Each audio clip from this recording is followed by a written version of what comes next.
Cooking with निराकाला या YouTube चॅनलमध्ये माझं सर्वांचे स्वागत आहे. या ठिकाणी मोदक कसे बनवायचे हे बघा. या ठिकाणी पिठी साखर, तूप, मैदा, खोबऱ्याचा खीस घेतलेला आहे.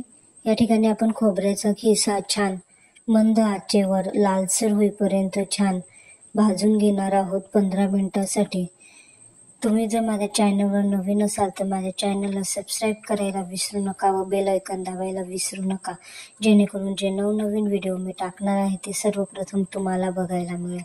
या ठिकाणी आपल्या खोबऱ्याचा खीस हा छान झालेला आहे. गॅस बंद करून आपण खोबऱ्याचा खीस हा आता एका ताटामध्ये काढून घेतलेला आहे.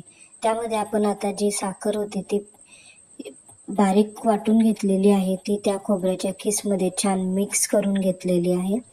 या पद्धतीने आपण त्याला छान मिक्स करून घेणार आहोत. मिक्स करून झाल्यानंतर आता आपण मैदा हा भिजवून घेणार आहोत.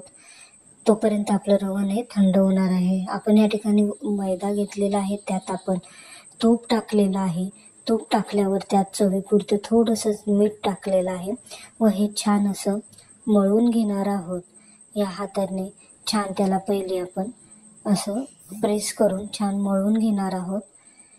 या ठिकाणी आपण छान मळून घेतल्यावर त्यात आता पाणी टाकून आपण त्याचा छान असा गोळा तयार केलेला आहे. हा गोळा आपण 10 ते 15 मिनिटासाठी छान झाकून ठेवलेला आहे.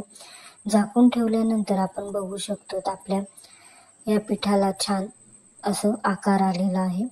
आता आपण याचे छान असे बारीक बारीक छोटे लाटी लाटून घेतलेली आहे.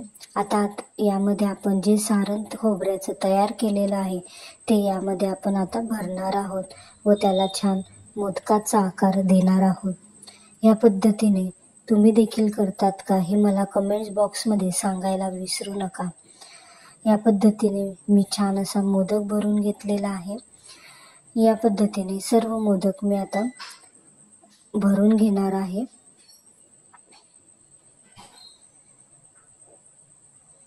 या पद्धतीने मी छान सर्व मोदक हे रेडी केलेले आहे.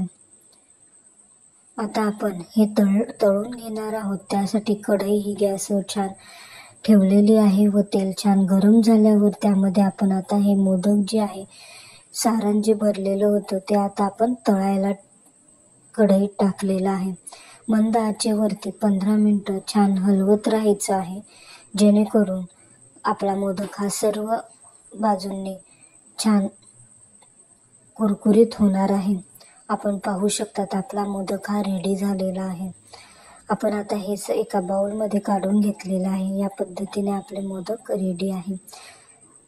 तुम्हाला माझी रेसिपी कशी वाटली मला कमेंट्स बॉक्समध्ये नक्की सांगा. Thank you so much.